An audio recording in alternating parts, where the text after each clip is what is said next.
Hello friends, बहुत बहुत स्वागत है आपका हमारे YouTube channel winners education point में।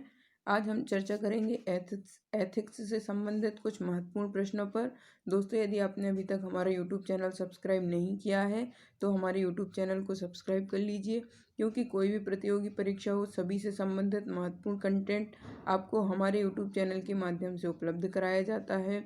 और 2020 की मुख्य परीक्षा और 2019 की मुख्य परीक्षा के लिए हमारे पास आपके लिए नोट्स अवेलेबल हैं, जिनका प्राइस बहुत ही न्यूनतम रखा गया है। साथ ही साथ आपको 5 नवंबर से लेकर 17 नवंबर तक हमारे किसी भी प्रोडक्ट को खरीदने पर 10% की छूट दी जा रही है। तो दोस्तों, शीघ्र आप हमारे प्रोडक्ट को परचेस कर सकते हैं और अपनी सफलता को सुनिश्चित कर सकते हैं।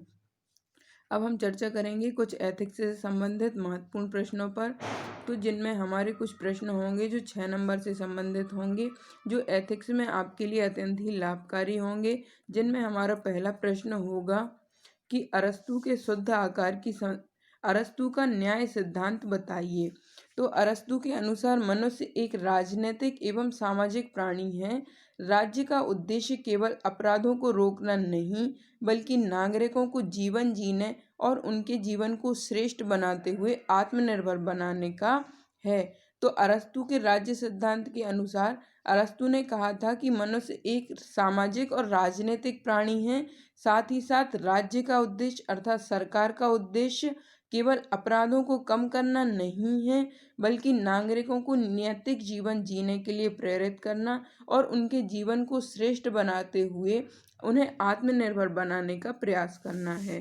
इसके पश्चात है, अरस्तु के अनुसार मनुष्य का उद्देश्य एक नैतिक और आनंदपूर्वक जीवन बिताना है और राज्य ऐसे जीवन को संभव बनाने के लिए विद्यमान है, और यह इस प्रकार राज्य में स्वयं एक नैतिक संस्था है।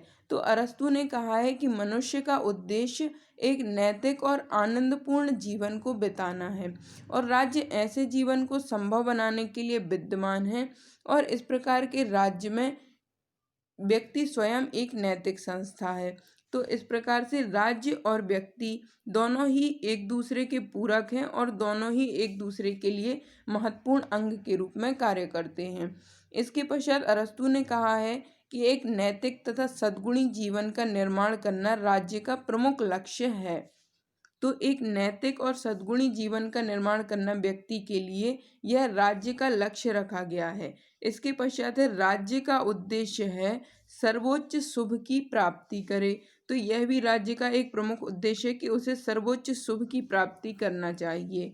इसके पश्चात राज्य के कुछ प्रमुख कर्तव्य हैं, जिनमें प्रमुख है, राज्य को ऐसा होना चाहिए जो अपने सदस्यों को आत्मनिर्भर व पूर्ण बना सके, व्यक्तियों में अच्छी आदतों का विकास करे और राज्य की जनता के लिए उचित प्रबंध करे। तो एक बार पुनः हम चर्चा कर लेते हैं कि राज्य के कुछ प्रमुख उद्देश्य कौन कौन से हैं। तो पहला है, राज्य ऐसा होना चाहिए जो अपने सदस्यों को आत्मनिर्भर व पूर्ण बना सके। इसके पश्चात है, व्यक्ति में अच्छी आदतों का विकास करे और राज्य की जनता के लिए उचित प्रबंधन हो।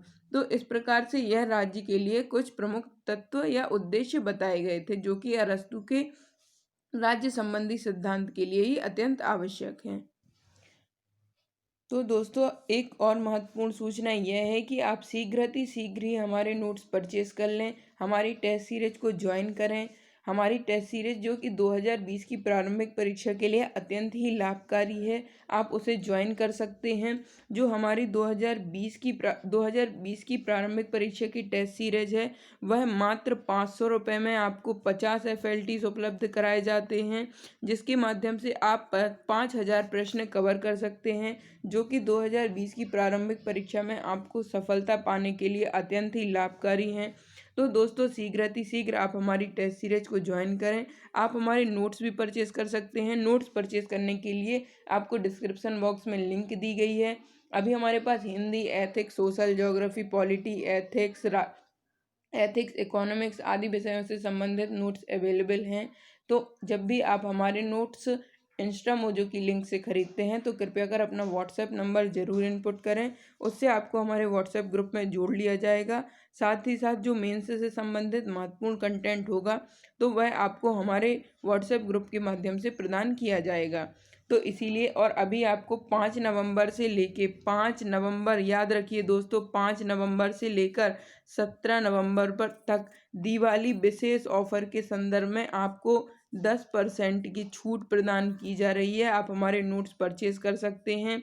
10% की छूट दोस्तों बहुत होती है। वैसे ही हमारे नोट्स न्यूनतम शुल्क में आपको उपलब्ध कराए जा रहे हैं और उस पर भी हमने 5 नवंबर से लेकर और 17 नवंबर तक के लिए दिवाली विशेष ऑफर के चलते हमने आपको 10% छूट प्रदान की है।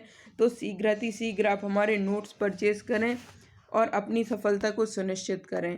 अब हम चर्चा करते हैं कि भावनात्मक बुद्धिमत्ता को विकसित करने के प्रमुख उपाय कौन कौन से हो सकते हैं।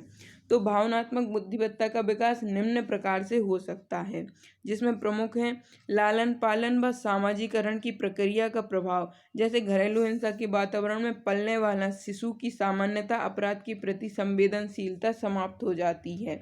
जैसे कि कोई बच्चा है, यदि वह घरेलू हिंसा के वातावरण में पला बड़ा होता है तो उसकी अपराध के प्रति जो संवेदनशीलता है वह समाप्त हो जाती है।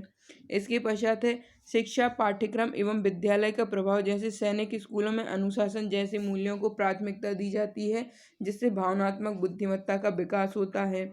इसके पश्चात है समाज में प्रचलित मूल्य एवं नैतिकता का स्तर। जैसे भारत जैसे लोकतांत्रिक मूल्यों का होना। इसके पश्चात है दोस्तों की संगति का प्रभाव। जैसे शराब, सिगरेट आदि और अच्छे दोस्तों की संगति से स्पोर्ट या फिर किसी साहित्य या किसी अन्य विधा में हम निपुण हो जाते हैं, तो दोस्तों की संगति का भी हमारे जीवन में बहुत अधिक प्रभाव पड़ता है।